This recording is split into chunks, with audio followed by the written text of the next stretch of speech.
Hi guys, welcome to Eviction Myths Busted, where we're going to find out what's true and what's a myth. We've been hearing a lot of stuff in the news lately about evictions and banks.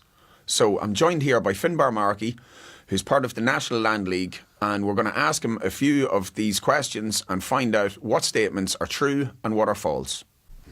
Welcome, Finbar. So, are you ready for the first statement? I sure am.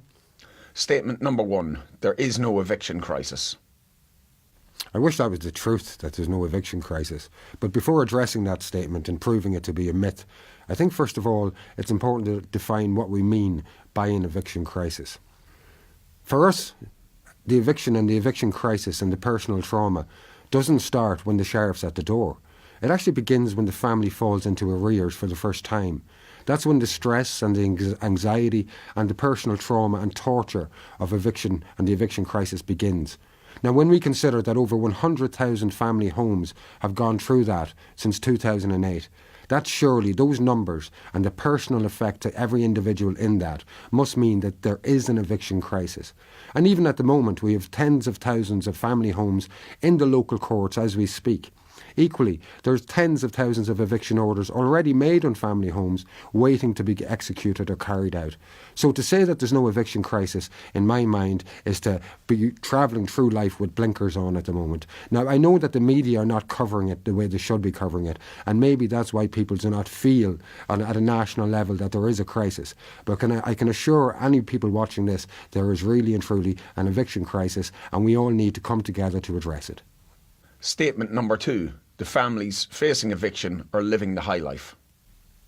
I've heard that sentiment from mainstream media a few times, and more shockingly and surprisingly from individual citizens that I've met, and it's certainly not true from our experience. And I would ask those people who believe that to go down to the local courts and to meet the families that are in the courts facing eviction at the moment. And what you'll find is what we have found, that these are older people over the age of 55 that the banks won't talk to, that they won't do a deal with because they're deemed to be too old. We also have families that have differently abled children, and only one parent can work and sometimes no parents can work. And in that context, they can't meet the demands of the bank. We also have single parents, mothers and fathers whose relationships have broken up, and they're working and they're trying to pay their mortgage, but the bank won't do a deal with them because they can't get the signature of the other partner. There's so many different vulnerable groups that are in the courts that are certainly not living the high life, because we visit them at their homes. We befriend them over time while we're assisting them, and we know their lives. Many of them go without simple things. We met a lady last week, her washing machine has been broken for 3 months and she's got 4 children. But she can't afford to get it fixed because she's paying everything to the mortgage. We've got people whose sewage systems haven't worked in 6 months. They can't afford to get them fixed. If that's the high life, I'd be very surprised to find out what the low life is. So what I would say is that is certainly a myth. Statement number 3, there's a danger of moral hazard.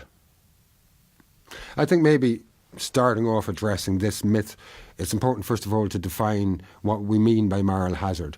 And it's not a term that has come from homeowners in trouble. It's come from the banking agencies, and it's come from government. And it's an idea that if you help people who are in distress, people who are not in mortgage distress will also want a write-down off their mortgage or something like that. The National Land League's response to that is that why should people who are not in arrears continue to pay an excessive mortgage anyway? It's actually draining our local economies, and it's draining those people who have to work extra and maybe don't have the family life and the social life that they'd like to have to maintain those excessive mortgages from a time and place that we all know was crazy. We all look back now and we say to ourselves the so-called boom was actually madness. But we still have a very substantial amount of people in this country that are paying those excessive mortgages from a long time ago. And we believe by giving them a break, we'll be giving the domestic economy a break, especially in a time where there's so many questions about the economy coming up with Brexit and other things. So that's a myth. Statement number 4, the government is doing all it can to help families facing eviction. Again, this is a myth that I wish was true. But over the last 8 years, we've seen a number of schemes introduced by the government that have fallen flat and that have completely failed all those people who are facing eviction. At the very beginning of the crisis, some people might recall that the government promised €9.5 billion towards alleviating mortgage arrears. Where did that money go? Because it certainly didn't go to what it was supposed to go to. After that, they introduced the MARP process, which in reality was a system whereby they were trying to convince people to hand over their keys rather than going through the expense for the banks of going through courts. That funneled a lot of people, and a lot of people ended up handing their keys in because of that process. And most recently, the government introduced a scheme called the EVICTION scheme, which gives out €500 vouchers to PIPs, personal insolvency practitioners, and duty solicitors to assist people in getting deals or resolutions with their bank. But what we're finding is these €500 vouchers only access people a letter. And after that, they're being asked for thousands of euros from PIPs and from solicitors to continue the process. And in the end, not probably get a deal anyway. So the government, I believe, has been doing very little and has been very light-handed when it comes to this crisis. And we believe this government will continue to be light-handed, irrespective of the numbers and irrespective of the personal trauma, unless a social movement develops that is unified and broad enough to be able to bring about that political will that's needed. Statement number 5. Families in the eviction courts are not cooperating. I think that's very disingenuous to those families and very untrue, a complete myth. I think when historically we look back at the statistics and all the data is gathered up, we'll find that those people in the courts filled out all of the standard financial statements every 6 months that the bank wanted to. They accessed the MARP process, as the bank and the government wanted to. They cooperated in every way, and now they're accessing the EVICTION scheme. And still, at the end of the day, they're in the courts. The court processes keep on trundling on, irrespective of all of the efforts that they make to cooperate.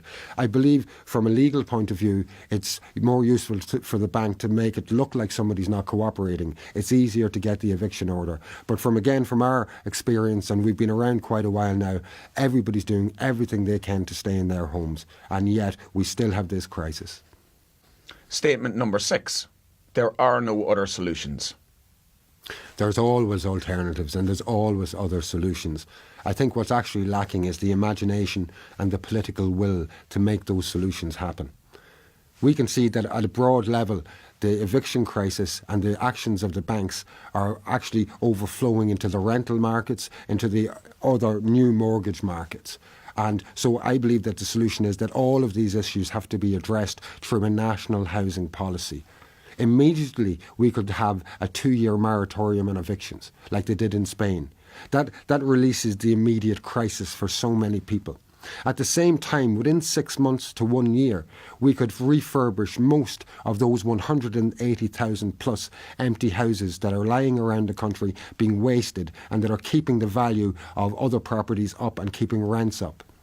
At the same time, we could create a policy right across all government departments to try to ensure that the cost of the average home, whether it's rental or whether it's a mortgage, that it's no more than 20 to 25% of the average income. These are the policies that will really fix this problem and that can actually be put into place within a few months. But we need to have the political will, and it's not there at the moment. Too many times ideologies, political ideologies and economic ideologies are coming into play and are influencing the debate, when in reality the only thing that should influence the debate is the needs of these families that are facing eviction and for all of those people who are in housing uncertainty at the moment or are facing the street. That should be the only thing that's influencing the political decision making. Not political ideologies, not the interests of banks or others. Purely the interests of the people of this country. Well, I think those myths have been well and truly busted. And I'd like to thank Finbar Markey for coming in today and having this interview. And I hope to see you soon again. Thank you.